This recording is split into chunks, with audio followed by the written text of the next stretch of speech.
রাসূল পৃথিবীতে না আসলে শেখ মুজিব নামে কোনো লিডার হতো না। আমার নবী পৃথিবীতে না আসলে জিয়াউর রহমান নামে কোনো স্বাধীনতার ঘোষক আসতো না। আপনাদেরকে কে আমার কি কোনো চাকরি আছে?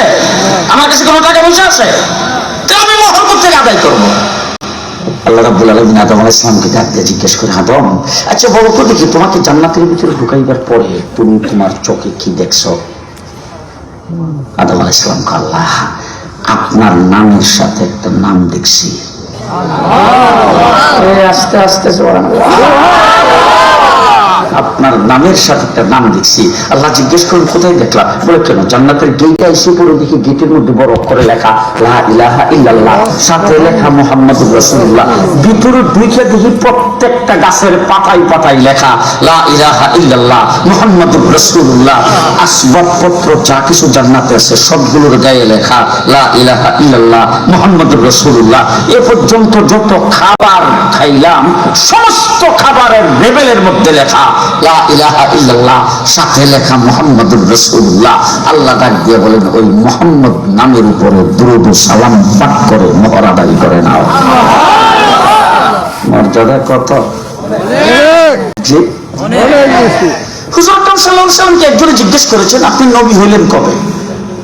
রাসূল সাল্লাল্লাহু আলাইহি সাল্লাম তার প্রশ্নের ধরন ধরন দেখে বুঝে গেছেন যে প্রশ্নটা সে কেন করছেন। আল্লাহ রাসূল জবাব দিয়েছেন, কুনতু নবিয়্যান ওয়াল আদামু বাইনাল মা'i ওয়াত তিন। আমি তখন নবী ছিলাম যখন আদম মাটি আর পানিতে মিশ্রিত অবস্থায় ছিল। মুহাম্মদুর রাসূলুল্লাহ সাল্লাল্লাহু আলাইহি সাল্লাম যদি পৃথিবীতে না আসতো, আল্লাহ যদি ওনাকে সৃষ্টি না করতেন, তাইলে বাংলাদেশ আসমান, জমিন, চন্দ্র, সূর্য, আরশ, কুরসি, লৌহ, কলম সবকিছু আল্লাহ পাক আমার নবীর খাতিরে বানিয়েছে। আমার নবী পৃথিবীতে না আসলে ৭১ মুক্তিযুদ্ধ হতো না। আমার রাসূল পৃথিবীতে না আসলে শেখ মুজিব নামে কোনো লিডার হতো না। আমার নবী পৃথিবীতে না আসলে জিয়াউর রহমান নামে কোনো স্বাধীনতার ঘোষক আসতো না। আমার নবী পৃথিবীতে না আসলে বাংলাদেশ নামে কোনো দেশ হতো না। সেই নবীর উম্মত খুশি না বেজার? জি, মর্যাদা কত! যত নবী পৃথিবীতে আইছে সমস্ত নবীকে আল্লাহ পাক নির্ধারিত দায়িত্ব দিয়েছে। ভালো করে বুঝে।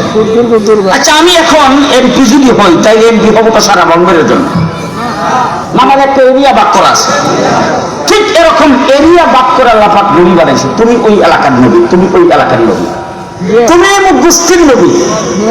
আবার নির্ধারিত সময় দিয়ে নবী বানাইছেন, তুমি এত তারিখ পর্যন্ত নবী। এবার আপনারা বুঝে থাকলে বলেন তো, আমার নবী কোন এলাকার নবী?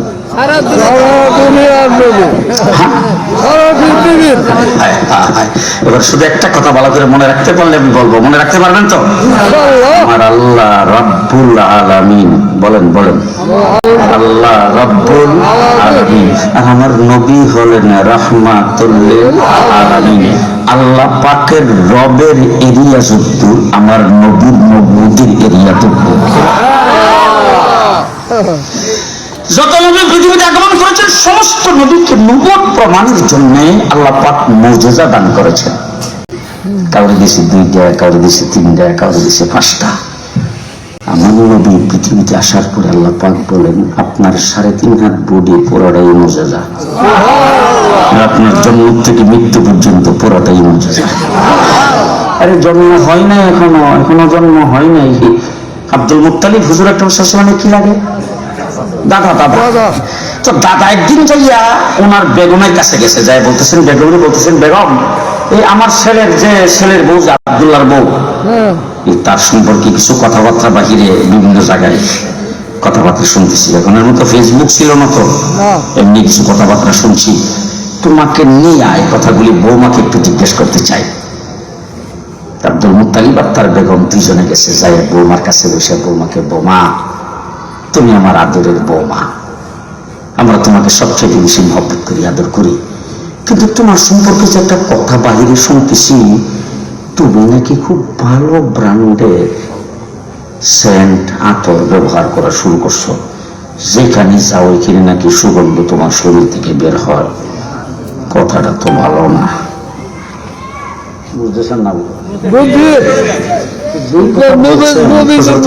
চোখের পানি ছেড়ে দিয়ে বলতেছেন, বাবা কি করবো আমি, যেদিন থেকে সন্তান আমার পেটে গেছে ওই দিন থেকে আমার প্রত্যেকটা পশমের গোড়া দিয়া মেশকে আম্বরের সুগ্রাণ পেল। শুধু তাই না, যেদিন থেকে সন্তান আমি পেটে ধারণ করেছি, ঘর থেকে যদি বের হয়ে যায়, শক্ত পাথরের উপর যখন পাড়া পড়ে পাথরটা 2 তুলার মতো নরম হয়ে যায়। শুধু তাই না বাবা, ঘর থেকে যখন বের হয়ে যায় প্রচন্ড রৌদ্রের ভিতরে আমি যদি ঘর থেকে বের হই, ঘর থেকে বের হইতে দিন আকাশের মেঘ আইসা আমার মাথার উপরে ছায়া ধরতে দেরি হয় না। শুধু তাই না বাবা, কুয়ার থেকে পানি উঠাইতে গেছি, সমস্ত মেয়েরা কুয়ার থেকে টাইনা পানি উঠাইতে বড় কষ্ট। আমি যখন কুয়ার কিনারে গেলাম, পানি উঠাইয়া কুয়ার মুখের মধ্যে চলে আসলো। আমি আমার বর্তনের মধ্যে পানি যখন বরাদ করেছি, অন্য মেয়েরা ডাক দিয়ে বলে, আমি না, তুমি একটু কুয়ার নিকটে থাকো, যতক্ষণ তুমি থাকবা পানি নিচে নামবে না। সেই নবীর উম্মত, খুশি না বেজা? খুশি না বেজা? আমার রাসূল বলেছেন, জান্নাতে সর্বপ্রথম আমার নবী যাবে। আমার নবীর আগে কেউ জান্নাতে যাইতে পারবে না, জান্নাতের তালাই খুলবে না। সুবহানাল্লাহ। জান্নাতের দরজাটাই খোলা হবে না আমার নবীর আগে। তখন সমস্ত নবীদেরকে আল্লাহ তাবারক ওয়া তাআলা হাশরের ময়দানে বিচার কার্য যখন শুরু হবে, তখনই আল্লাহ ডাক দিয়ে বলবেন, সব নবী জান্নাতি বিনা হিসাবে। নবীরা বেগুনাহ মাসুম, সব নবী জান্নাতি। এবারে হাদিসে রাসূল সাল্লাল্লাহু আলাইহি ওয়াসাল্লাম বলছেন, আদম থেকে নিয়া ঈসা আলাইহিস সালাম পর্যন্ত সমস্ত নবীরা হাশরের ময়দানে বলবেন, নফসি নফসি নফসি, ইয়া আল্লাহ আমার কি উপায় হবে, ইয়া আল্লাহ আমার কি উপায় হবে, ইয়া আল্লাহ আমার না জানি কি উপায় হয়। একমাত্র গোটা হাশরের ময়দানের এক কোণা থেকে একটা আওয়াজ আসবে, উম্মতি উম্মতি। একটা আওয়াজ এক কোণা থেকে আসবে। এখন সমস্ত নবীদেরকে যখন জান্নাতের ঘোষণা দিবেন, তখন বোধ হয় একটু অপেক্ষা করবো না, দূর দিব। বাবারি বাবা, দূর সে দিচ্ছে যায় দেখে জান্নাতের গেটে